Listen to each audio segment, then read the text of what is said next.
कांग्रेस महासचिव प्रियंका गांधी ने लखनऊ में मंगलवार को प्रेस कॉन्फ्रेंस को संबोधित किया। इस दौरान उन्होंने कहा कि आगामी विधानसभा चुनाव में कांग्रेस पार्टी 40% सीटें महिलाओं को देंगी। हमारी प्रतिज्ञा है कि महिला उत्तर प्रदेश की राजनीति में पूरी तरह से भागीदार होंगी। इस दौरान उन्होंने लड़की हूँ, लड़ सकती हूँ का नारा भी दिया।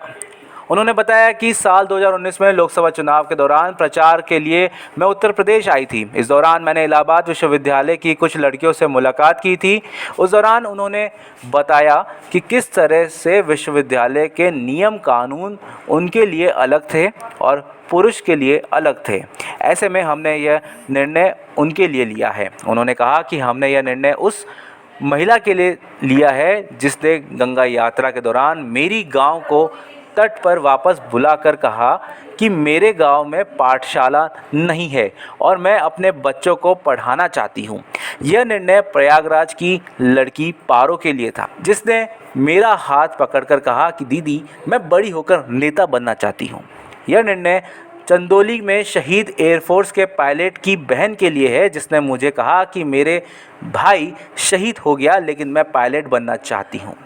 इस प्रकार प्रियंका गांधी ने उन्नाव, हाथरस, रमेश कश्यप की बेटी, लखीमपुर, सोनभद्र इत्यादि सबका जिक्र किया। उन्होंने कहा कि यह फैसला उत्तर प्रदेश की हर एक महिला के लिए लिया गया है। उन्होंने कहा कि अगर आप बदलाव चाहती हैं तो आप इंतज़ार मत करिए। उन्होंने ये भी कहा कि घृणा का बोलबाला है, यह गलत है। महिलाएं यहाँ बदल सकती है और बदलेंगी।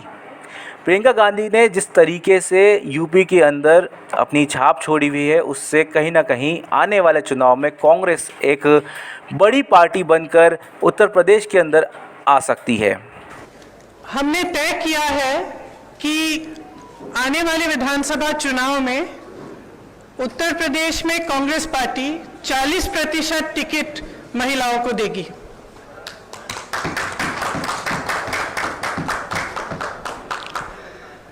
हमारी प्रतिज्ञा है कि महिलाएं उत्तर प्रदेश की राजनीति में पूरी तरह से भागीदार होंगी।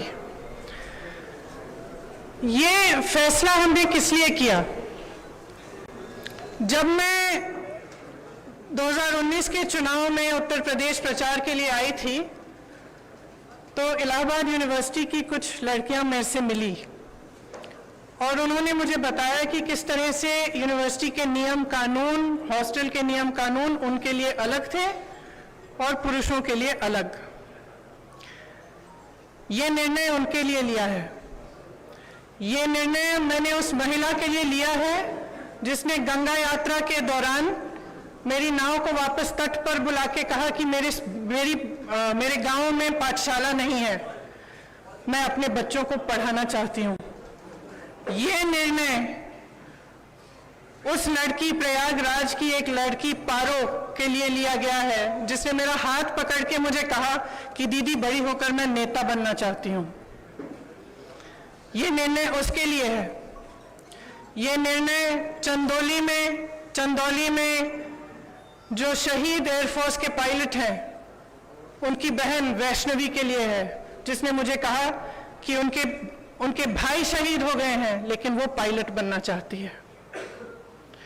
ये निर्णय उन्नाव की उस लड़की के लिए है जिसको जलाया गया, मारा गया, उसकी भाभी के लिए है जो आज भी संघर्ष कर रही है उसका, और उसकी 9 साल की भाभी की बेटी के लिए है जिसको स्कूल में धमकाया गया था। ये निर्णय हाथरस की उस माँ के लिए है जिसने मुझे गले लगाकर कहा कि उसको न्याय चाहिए, उसको न्याय नहीं मिल रहा है।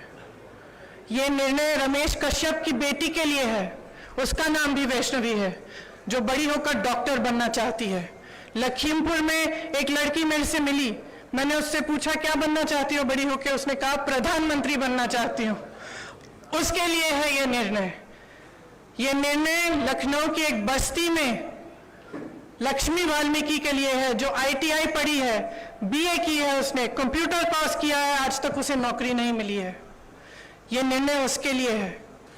ये निर्णय सोनभद्र में उस महिला के लिए है जिसका नाम किस्मत है, जिसने अपने लोगों के लिए आवाज उठाई, संघर्ष किया और न्याय मांगा। ये निर्णय उत्तर प्रदेश की हर एक महिला के लिए है जो बदलाव चाहती है, जो न्याय चाहती है, जो एकता चाहती है, जो चाहती है कि आगे बढ़े उसका प्रदेश। मैं आप सबसे कहना चाहती हूँ, आप समाज सेविका हैं, आप अध्यापक हैं, आप एक नौजवान महिला हैं जो आप अपना भविष्य बनाना चाहती हैं, आप प्रेस में हैं। अगर आप बदलाव चाहती हैं तो इंतजार मत करिए, आपकी सुरक्षा कोई नहीं करने वाला।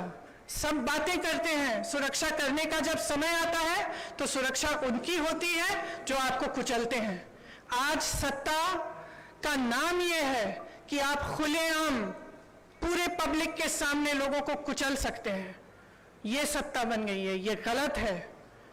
घृणा का बोलबाला है, नफरत का बोलबाला है, गलत है। इसको महिलाएं बदल सकती हैं। महिलाएं इसलिए बदल सकती हैं क्योंकि करुणा भाव, सेवा भाव और दृढ़ता, शक्ति सबसे ज्यादा महिलाओं में है। मैं आपसे कहना चाहती हूं, राजनीति में आओ, मुझसे कंधा से कंधा मिलाओ। मैं जानती हूं कि आपके संघर्ष क्या है। मेरी प्रेस की सहेलियां यहाँ हैं, मैं जानती हूं, मैं आपको देखती हूं सुबह से शाम तक आप कैसे दौड़ती हैं, किन परिस्थितियों में। जब सीतापुर में बीच रात में अंधेरा था, मुझे घेर लिया पुलिसकर्मी ने, महिला पुलिसकर्मी थी, मुझे घेरा, मुझसे लड़ी, मैं भी भिड़ गई उनसे। उसके बाद मुझे उन्होंने जीप में बिठाया और अंधेरी रात में सिर्फ मैं, वो दोनों और 2 कांस्टेबल मुझे सीतापुर के पीएससी कंपाउंड में ले गए। एक का नाम मधु था, एक का नाम पूजा।